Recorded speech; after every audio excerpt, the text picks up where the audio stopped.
Muito boa noite ao Grupo Espírita Amor e Caridade. Que alegria estar aqui hoje com todos vocês, numa data super importante para casa. Oportunidade onde está havendo o retorno do público presencial, de tantos corações queridos que com certeza já estavam saudosos da casa, mas também mantendo a oportunidade de levar ao público que se encontra muitas vezes distante e em outros estados também ao conteúdo espírita através do modo virtual.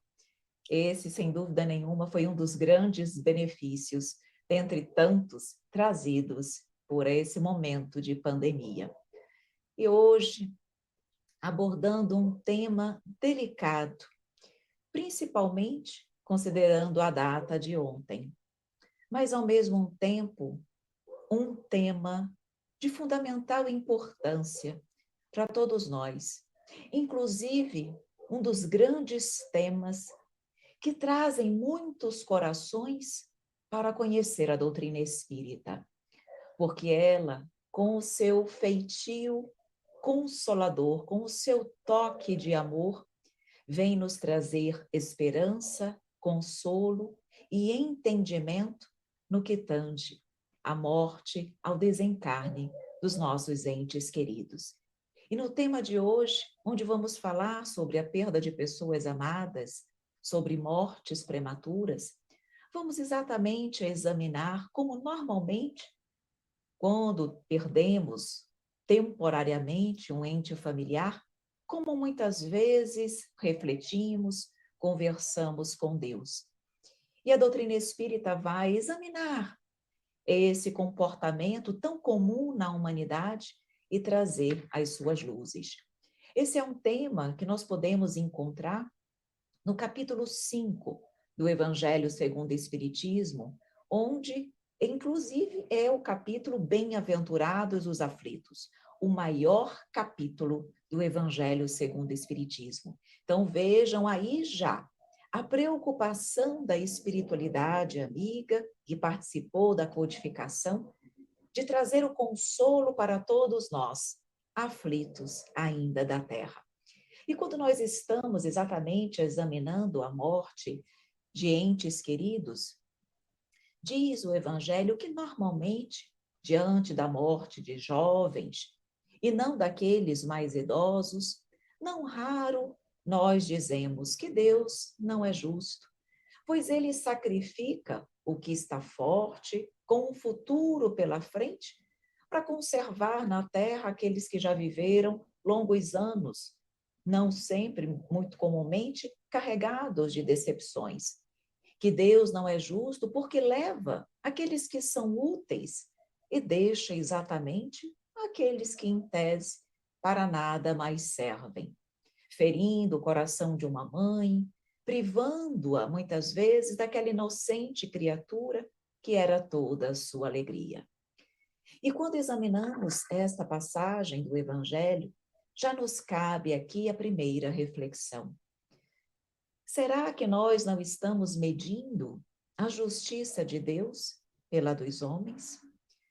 O bem está muitas vezes onde pensamos estar o mal. Nada na Terra, nada no universo se faz sem uma finalidade inteligente. Tudo o que acontece tem uma razão de ser. E quando nós compreendemos que Deus é soberanamente justo e bom, que Ele é misericordioso, que Ele é um Pai de amor, nós precisamos naturalmente compreender que há aí uma justiça na qual nós, ainda pela nossa imperfeição, fragilidade também, temos dificuldades de compreender. Mas, mesmo diante das nossas incompreensões, nós não podemos acreditar, pensar que Deus é injusto. Porque Jesus, quando esteve na Terra, veio exatamente nos mostrar uma nova feição de Deus. Quando nós estamos examinando a figura de Deus trazida por Moisés, ali Moisés, por conta da imaturidade da humanidade, nos trouxe uma ideia de um Deus vingativo, de um Deus que punia, de um Deus que, se não tivesse as suas leis observadas, receberia ali um ato, muitas vezes, de vingança e de sanção. Mas Jesus não nos mostrou essa ideia da divindade. Um dos grandes pontos, e talvez um dos mais importantes de Jesus na Terra, foi exatamente a ideia completamente inovadora que ele trouxe de Deus, nosso Pai e Criador. Porque ele nos mostrou um Deus bom, de amor, de bondade, de misericórdia e de infinita justiça. Então, certamente, quando nós, de forma irrefletida e impensada, acreditamos que Deus é injusto, quando permite o retorno ao plano espiritual de nossos entes queridos, e aqui no caso das mortes mais prematuras, certamente nós não estamos conseguindo perceber toda a justiça divina na sua amplitude. Porque Deus é a perfeição, Ele é o Criador. E se Ele é perfeito, tudo o que Ele faz é perfeito. Nós, por sermos criação do Pai, jamais o alcançaremos na sua completude, na sua perfeição integral. Então, precisamos mudar um pouquinho o nosso pensar. Precisamos fazer o que a doutrina espírita, de forma tão linda, nos oportuniza, que é compreender as leis que regem o universo. Compreender que são leis físicas, as leis morais e espirituais também. Perceber, como Deus nos mostra, a doutrina espírita nos mostra, que todos nós estamos em evolução. E aí a doutrina vem nos mostrar e nos dar um novo sentido para o desencarne dos nossos entes queridos. E vamos analisar, à luz da doutrina espírita, exatamente já o título da nossa reflexão, que é perda de entes, de pessoas queridas. Vamos examinar esse verbo, perda. O que é perda? Se nós formos examinar o significado da palavra perda, é algo que não veremos mais, que sumiu da nossa vista, que roubaram, levaram, destruíram. Mas no sentido que a doutrina espírita nos mostra, nós não perdemos o nosso ente querido. Nós nos despedimos dele momentaneamente, porque a perda é só física, mas nunca, jamais moral ou espiritual.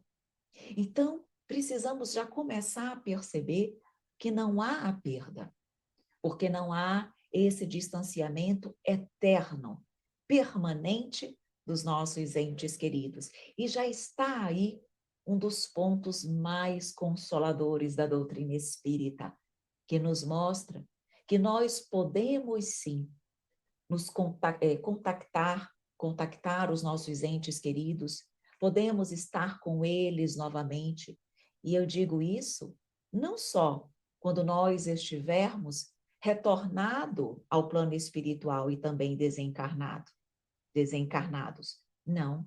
A doutrina espírita nos mostra que, como foi dito, essa separação é apenas física.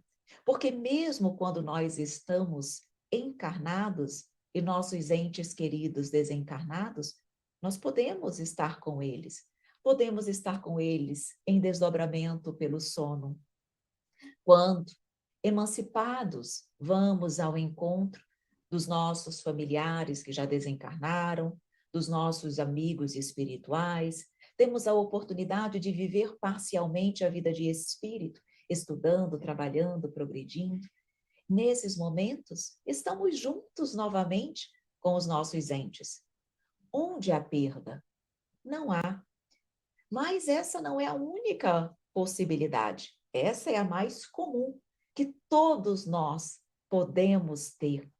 Mas nós sabemos que a mediunidade é o instrumento que oportuniza o contato, o intercâmbio entre o plano físico e o plano espiritual.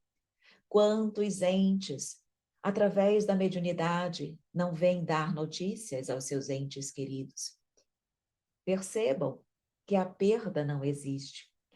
E quando nós estamos analisando, então, também o título diz mortes prematuras, perda de entes queridos, mortes prematuras. Vamos examinar também a palavra prematura. Indica, pelo significado da palavra, que algo que é prematuro, que aconteceu antes do tempo previsto.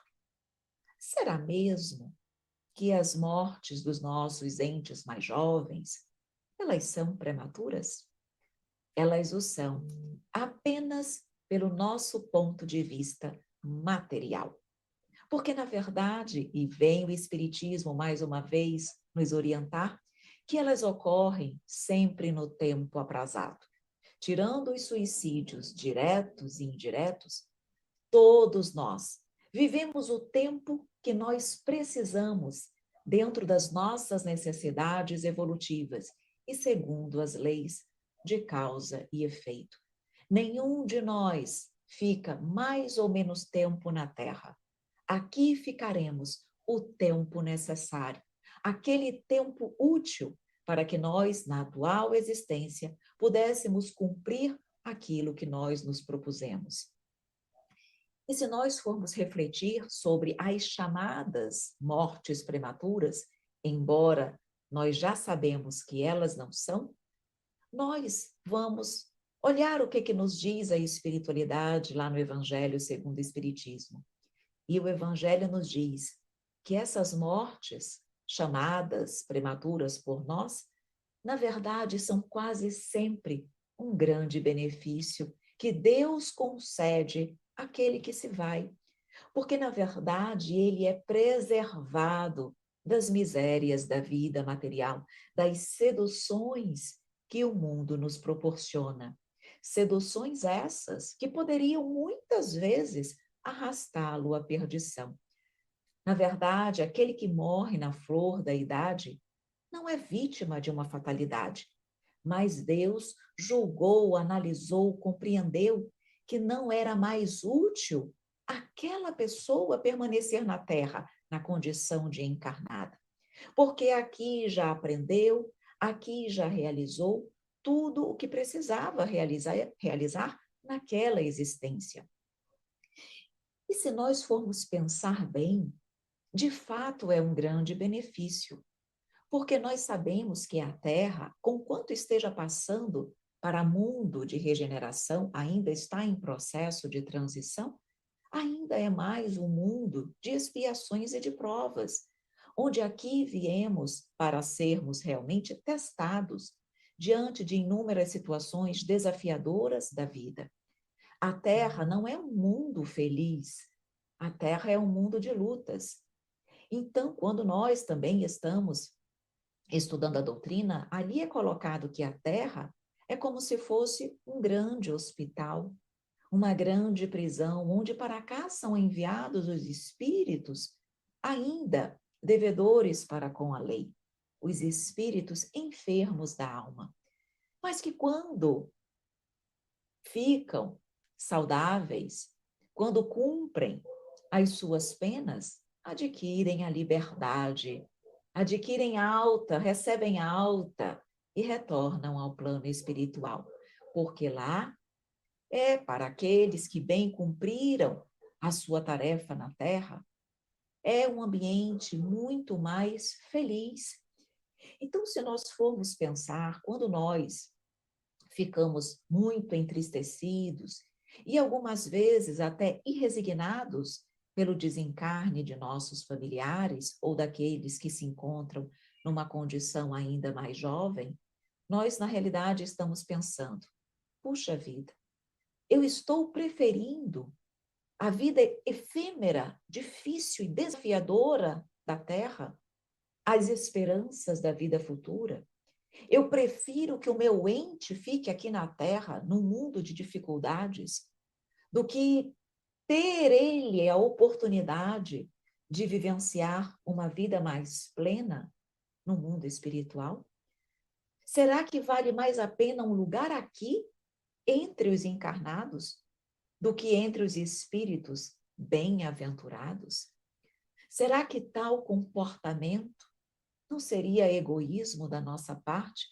Não é egoísmo desejar que os nossos entes queridos fiquem aqui para sofrerem conosco, quando, na verdade, eles já cumpriram aquilo que lhes cabia? Não podemos esquecer jamais a condição da Terra, ainda, mundo de expiações e de provas. Todos nós que aqui estamos podemos falhar diante dos desafios da vida, cair novamente nos mesmos erros e equívocos do passado. Quem já parte cedo já cumpriu o que deveria nessa existência. E talvez desejar que ele aqui permanecesse era desejar que ele estivesse novamente no contato de tantas dificuldades, de tantos desafios aos quais ele poderia falhar. Precisamos, então, ter a consciência de que o desencarne liberta o espírito.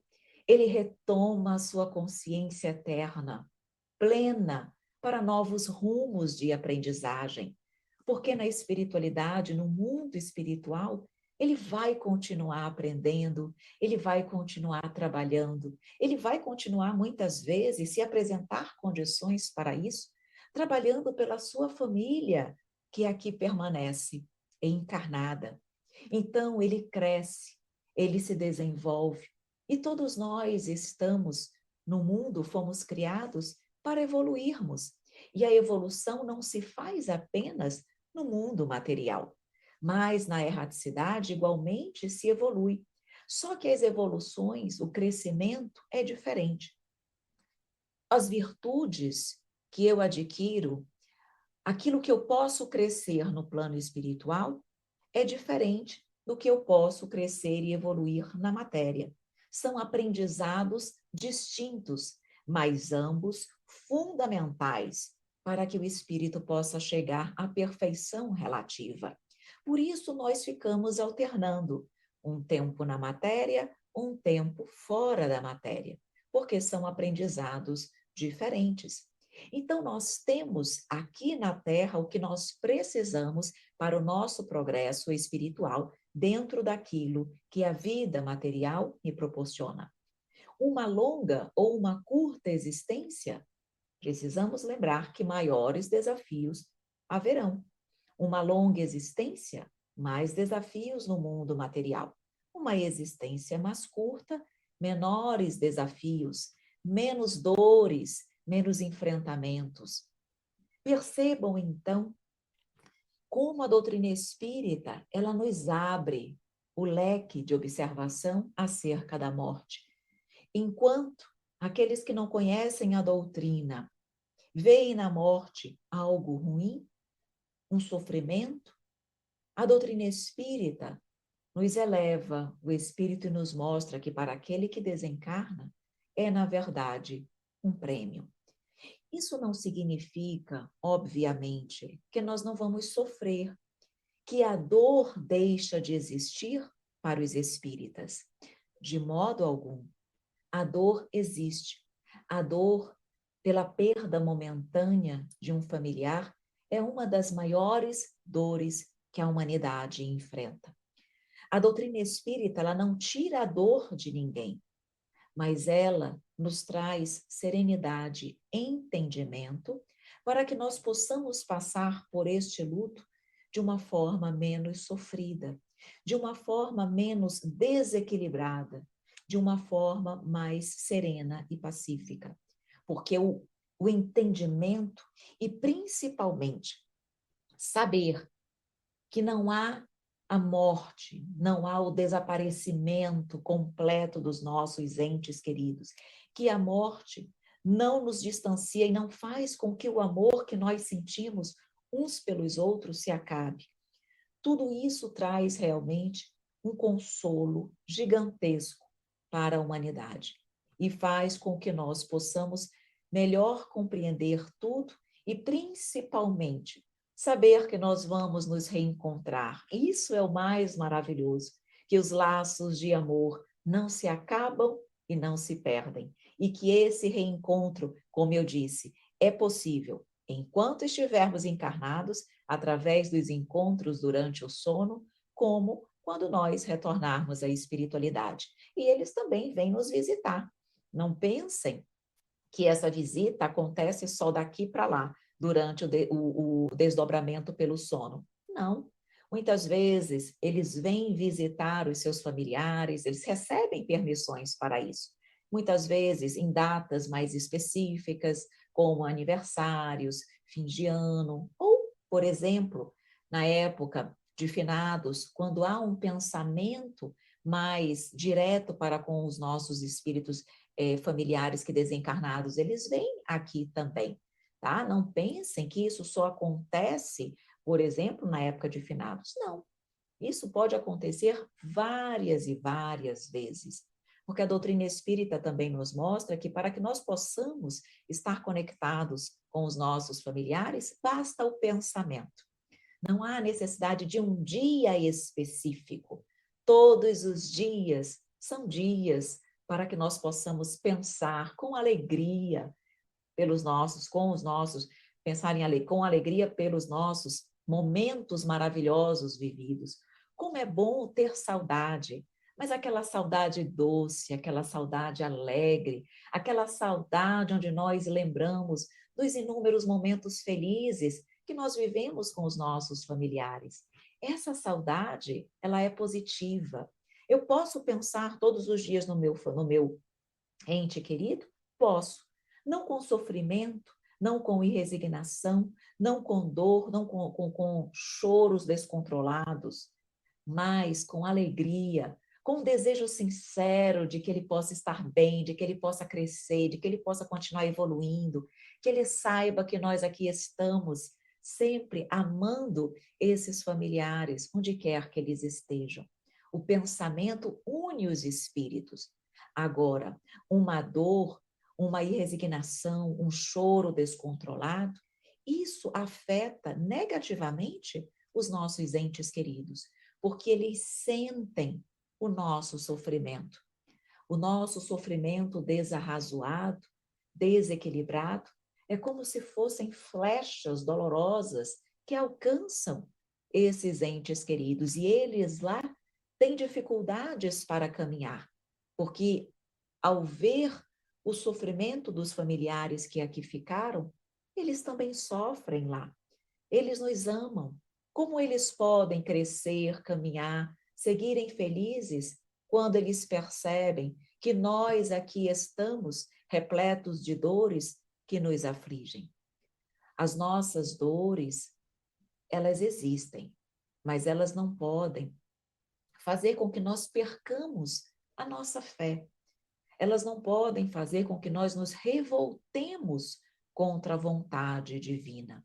Quem assim age demonstra que não confia em Deus, que verdadeiramente não acredita ser Ele soberanamente justo e bom, porque, na verdade, isso é um ato de revolta contra o Pai. E uma coisa muito importante que nós precisamos dizer é que há quem acredite que, ao retornar ao plano espiritual, vai logo reencontrar os seus familiares que foram previamente. Isso pode acontecer, sim, mas nos diz o livro Céu e o Inferno, num dos depoimentos que consta na segunda parte da obra, onde há o depoimento de espíritos que já desencarnaram, ali nos mostra que, se a atitude daqueles que ficam na Terra é uma atitude de revolta, é uma atitude de irresignação, de não aceitação pelo desencarne de seus entes familiares, isso, como é visto perante a justiça divina como um ato de revolta a Deus, quando esse familiar retorna à espiritualidade, ele não encontra logo o seu familiar, porque ele não agiu com entendimento e fé. E se ele está na matéria ainda, ele também acaba tendo dificuldades para encontrar, durante o desdobramento do sono, o seu ente querido. Porque como ele age com revolta, ele não adquire o merecimento para encontrar o seu familiar em desdobramento pelo sono. O que eu quero dizer com isso? Que o ato de revolta e de irresignação, ele acaba postergando o encontro entre os familiares que se amam, seja na matéria, seja após o desencarne, mostrando que nós precisamos realmente entender a justiça divina, perceber que a morte não traz essa separação eterna, perceber que Deus é bom, que a perda, na verdade, jamais existe. Precisamos entender, queridos amigos, que nós não somos daqui, nós não somos matéria, nós estamos momentaneamente na matéria, mas nós somos espíritos, não corpos físicos. E o espírita, o verdadeiro espírita, ele não pode entregar-se ao sofrimento desequilibrado da morte. Se ele age ainda assim, ele demonstra que a sua fé em Deus ainda é muito frágil e superficial. Não lamentemos, confiemos. Vamos nos resignar às leis de Deus, pois Ele quer o melhor para os seus filhos. Ele sabe o que é melhor para cada um de nós. E podemos agir, e devemos, na verdade, agir com responsabilidade para com aquele desencarnado. A nossa responsabilidade é muito grande, porque, como nós vimos, tudo o que nós fazemos afeta positivamente ou negativamente o desencarnado. Então, nós não amamos verdadeiramente, não dizemos que amamos aqueles que partiram, então precisamos agir como tal. Precisamos aqui ter a consciência de que podemos fazer muito pelos nossos entes queridos, mas para isso, a nossa responsabilidade é de agirmos com maturidade, com entendimento, com confiança, com fé e com amor. Nós não somos ninguém, mas Deus é Pai. Na verdade, precisamos mais uma vez entender que nós não somos donos de ninguém. Os nossos filhos não são posse, não são pertences nossos. Na verdade, o Pai de todos nós é Deus. E nós estamos momentaneamente orientando, cuidando dos filhos de Deus. Tem uma historinha muito interessante que nos fala exatamente desse retorno dos filhos daqueles mais jovens à pátria espiritual e que nos dá uma compreensão bem exata da forma como nós devemos compreender a todos aqueles que ao nosso lado estão. Então, a historinha é a seguinte: havia um viajante que passava muitos meses sem retornar ao seu lar, em função do trabalho, que lhe ocupava muito tempo. Mas quando ele retornava, ele ficava muito feliz, porque ele tinha o contato dos seus filhos, ele tinha 2 filhos, e da sua esposa. Pois, perdão, pois muito bem, numa dessas viagens, o que aconteceu? Os filhos sofreram um acidente e desencarnaram.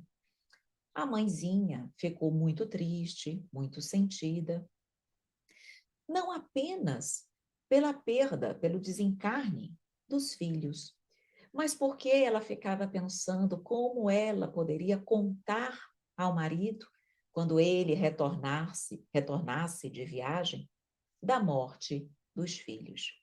Pois muito bem, ele voltou.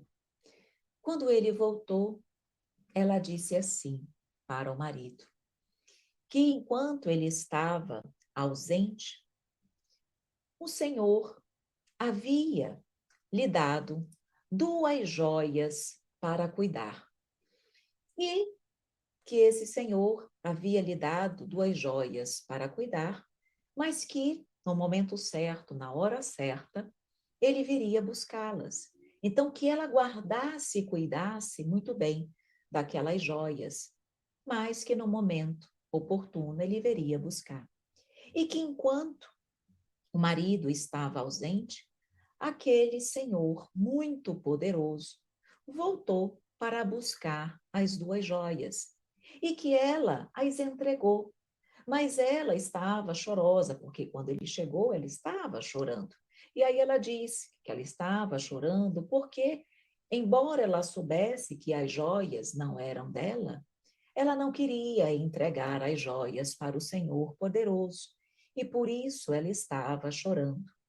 E o marido disse que ela não chorasse, porque, na verdade, como ela poderia querer ficar com algo que não lhe pertencia? A pedido do dono, ela cuidou de algo que não lhe pertencia, mas que era de direito do dono devolver, pedir para que ela devolvesse quando chegasse a hora, quando ele quisesse de volta as suas joias. E aí, então, quando o marido disse isso para ela, ela disse: Pois é, querido, foi exatamente o que aconteceu. Deus, que é o Pai de todos nós, o verdadeiro Pai de nossos filhos, veio buscá-los e eu tive que entregar aquelas 2 joias de volta. Então é isso. Nós, na verdade, não somos os verdadeiros pais dos nossos filhos, netos. Somos, na verdade, pessoas que estão cuidando, guardando com muito carinho, guardando com muito carinho aquelas joias, mas que são de Deus, que pertencem a Ele. E quando lhe aprouver chamar, buscar essas joias, nós precisamos entregar. Um pouco sentidos, sim, porque há ali naturalmente o carinho, a afeição e o amor que estamos construindo e aprendendo para com os nossos entes, mas com entendimento e resignação, no sentido de que o Pai tudo sabe. E aí, talvez você possa estar se perguntando: há algo que eu possa fazer por esse ente querido, já que ele continua vivo, já que a morte não existe, já que eu posso, de alguma forma, estar com ele novamente? Como eu poderia, talvez, ajudá-lo, homenageá-lo, para fazê-lo feliz? Nós podemos orar e trabalhar pelo bem em nome desse irmão, em nome desse ente familiar. Nós, através da oração, podemos ajudar muito os entes desencarnados. As nossas orações, assim como as nossas lágrimas os atingem negativamente, as nossas orações os atingem de forma maravilhosa. As orações que nós fazemos pelos desencarnados, elas servem para aliviar as dores, a perturbação que muitas vezes eles podem estar sentindo. As preces aliviam não apenas a intensidade da perturbação, como pode afetar positivamente o tempo de perturbação que aquele ente querido poderia estar sentindo. As nossas orações podem ajudar a antecipar um arrependimento, no caso de espíritos, por exemplo, que não tiveram uma conduta salutar e adequada aqui no mundo material. E, no plano espiritual, através e com auxílio das nossas preces, o arrependimento pode chegar logo. E o arrependimento chegando a esses corações faz com que eles compreendam a sua condição, faz com que eles busquem renovar-se, faz com que eles busquem progredir. Então, a oração é um primeiro passo para que nós possamos ajudá-los. Mas também nós podemos trabalhar pelo bem aqui na Terra em nome desses irmãos. Muitas vezes as pessoas perguntam: eu gostaria de homenagear o meu familiar desencarnado. Como? Fazendo bem. Por que não trabalhar, iniciar um trabalho em homenagem? Ou, muitas vezes, com o nome daquele ente querido. Recentemente, eu tomei conhecimento de uma mãe que perdeu uma filha muito jovem, aos 16 anos, 15, 16 anos, de câncer. E ela havia conhecido a doutrina espírita há uns 2 anos antes. Vejam como Deus é misericordioso. Permitiu que ela chegasse na doutrina espírita 2 anos antes do desencarne da sua filha, para que ela tivesse estrutura emocional para lidar com o desencarne.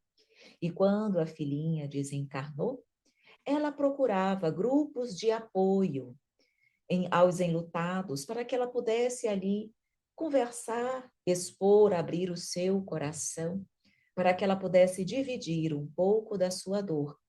E ela teve dificuldades de encontrar grupos de apoio aos enlutados. E vejam a iniciativa dela. Ela entrou em contato com a casa espírita que a acolhe e perguntou o que a casa achava de abrir um grupo de apoio aos enlutados. A casa gostou da ideia, ela passou a ficar à frente deste trabalho e hoje é um trabalho que a Casa Espírita oferece não apenas para enlutados espíritas, mas para todas as religiões, onde ali o grupo de apoio ficou com o nome da sua filha, porque foi ela que teve a ideia de criar, então uma forma de homenagear a sua filhinha, ela colocou o nome. Eu até vou colocar aqui, porque pode ser útil a muitas pessoas. É Grupo de Apoio Laura Bueno, vocês podem procurar no Instagram, tem redes sociais. Então, é um grupo de apoio aos enlutados. Então, vejam que iniciativa bonita, onde uma mãe conseguiu tirar de uma dor o bem para ajudar a outros corações. É assim que Deus com certeza busca a luz da dor, o aprendizado, o crescimento espiritual, muitas vezes através da dor. Portanto, meus queridos, que nós possamos finalizar com essa mensagem, que nós possamos trabalhar no bem, orar, confiar, lembrar que a mensagem de amor de Deus envolve a terra inteira, envolve os nossos entes desencarnados, onde quer que eles estiverem. E eu trago para nós finalizarmos uma poesia.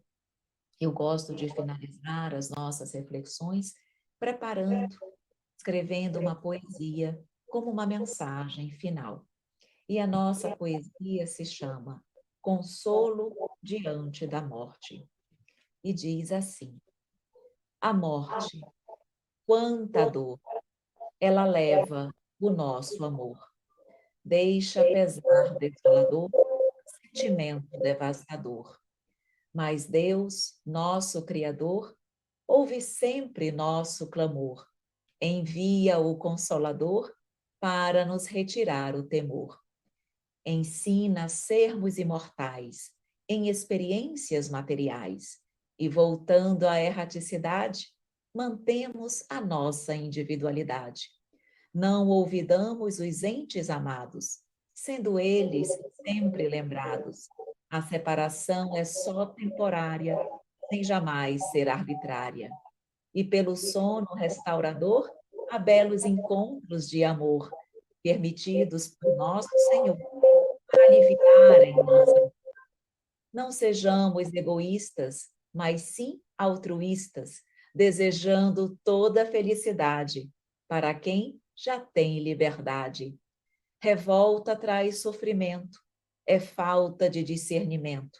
Leva desconforto ao ente, deixa tristeza frequente. Por ele, ora e confia, lembra com alegria, converte em bênção a dor, pelo trabalho depurador. Muito obrigada.